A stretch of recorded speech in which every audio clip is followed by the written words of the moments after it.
Each and every day, we have to make decisions about, is it worth it? Is it worth paying the price? I was driving home the other night and pulled into a local gas station, and for some reason, I had a desire for something cold and silky. And so a drumstick came to my mind. I haven't had one in years. I went to the frozen section. I grabbed it. I got up front and went to pay for it. $4.50. I didn't think I could return it at that point. So I took it and I ate it as slowly as I possibly could. Was it worth it? Where should I get gas? Is it worth it? Should we go out to eat? Is it worth it? We are constantly measuring our financial lives by, is it worth it? When you read this parable of Jesus, it's quite interesting because they didn't have banks like we have today. There were no safety deposit boxes. You couldn't invest in a savings account, a Christmas club. And so oftentimes individuals put their treasures in a small box of some sort, and they would go out and they would try to remember a certain place where they could dig, bury it, and then hopefully when they needed it, they could go out and find it.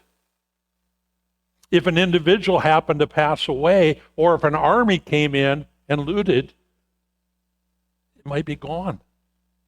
But here would be somebody who comes across this treasure as they're doing their plowing, as they've bought the field and they want it. And that individual then goes and makes arrangements to have it as their own, and they dig up the treasure and they get to keep it. It's theirs.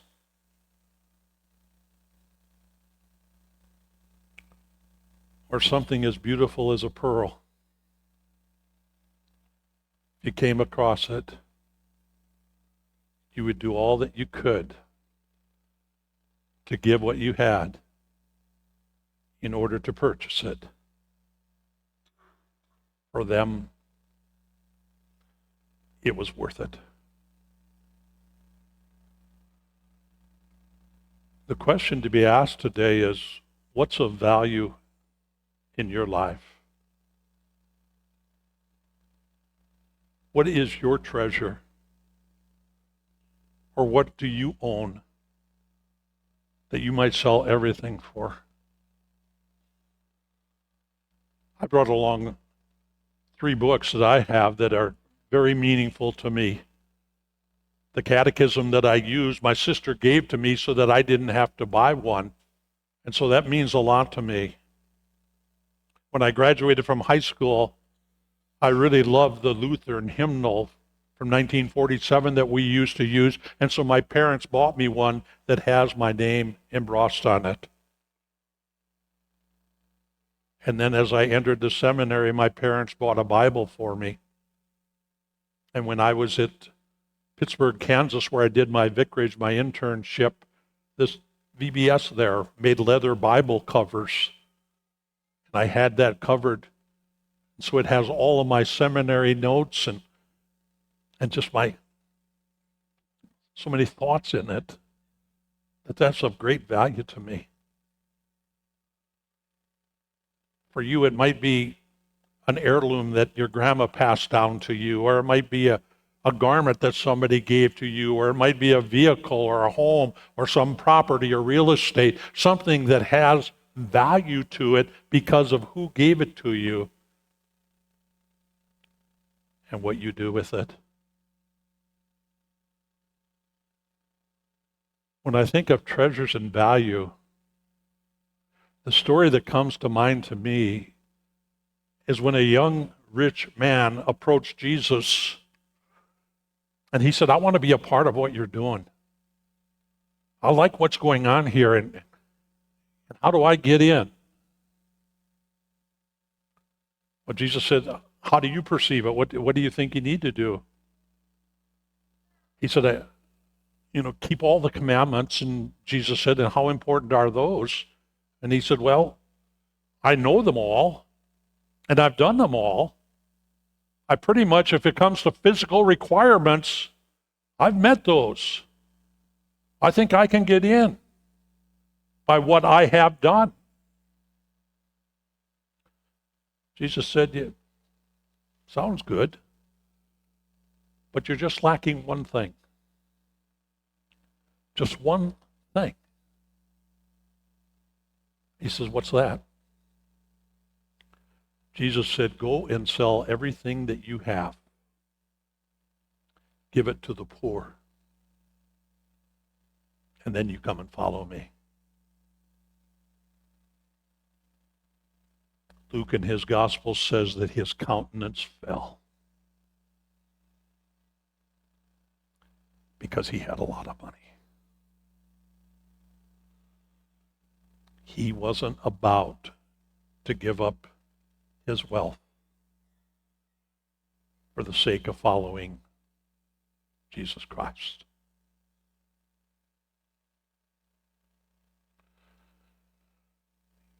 In a lot of ways, we have that same buyer's remorse. What would I be willing to give up to be a follower of Jesus Christ? How much am I willing to invest to be one who seeks after him? And oftentimes, we can get off to a good start in following Christ. We know we can't buy our salvation. We know we can't buy a relationship with him, but we can certainly commit ourselves to him. And so we get excited by being in Bible class, by being in choir, by being in all sorts of activities, by doing all sorts of things, by being kind to our neighbors, by being friendly and compassionate, forgiving and helping and giving. But then suddenly we say, is it worth it? Nothing's really changed in my life. I'm not getting blessed beyond measure. And I'm tired and I'm worn out from doing all these things and never receiving any acknowledgement whatsoever. And the investment remorse sets in. And how many people walk away simply because they were looking for something more beneficial in their investment. That's why, rather than putting the onus on me and on you, I like looking at these two parables through the lens of God.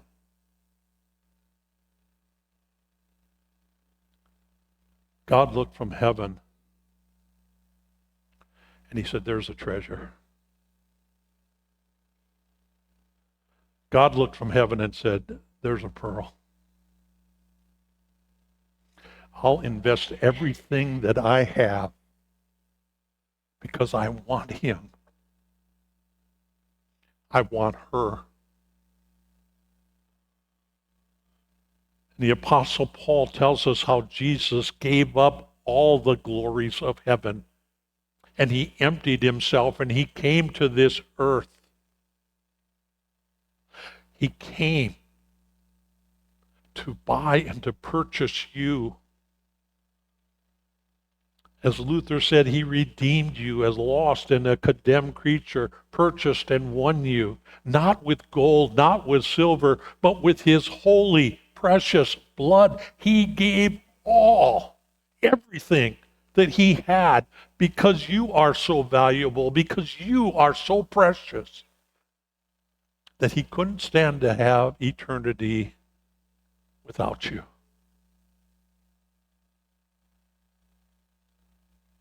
He gave his all for you,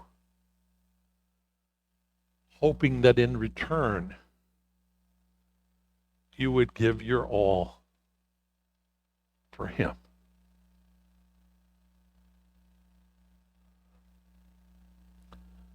I read about how a pearl is formed. And I'm not going to go into the details because it's much too gory. Those of you who know understand that it has to do with a parasite, dirt, sand, mucus, phlegm. It takes all of that gross stuff to make something so beautiful and so attractive. If you had the privilege of being in the delivery room when your child was born, it's not a pretty sight. But after that baby is washed up, put in a blanket and placed in your arms, it is the most precious treasure that you're holding at that time. My friends, that's the story of redemption. That's the story of our purchase from God. We were dirty, filthy in sin. But he didn't turn his back on us. He didn't turn away from us. He came to us. And he loved us.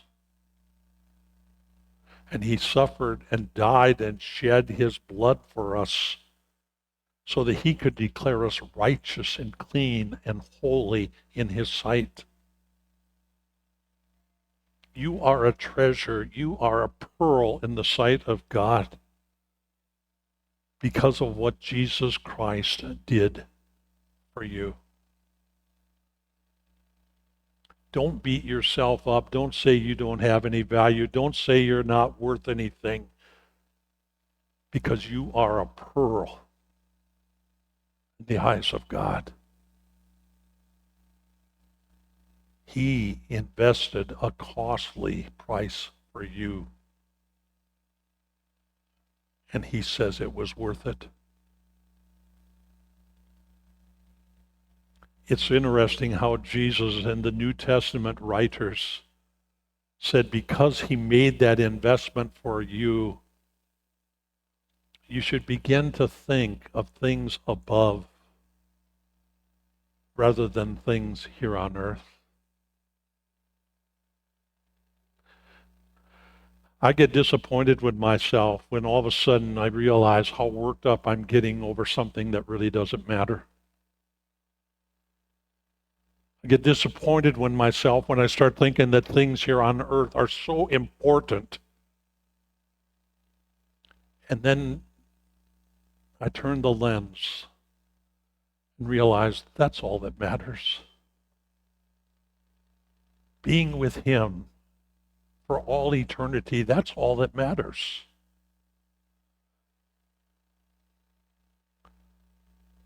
It cost him so much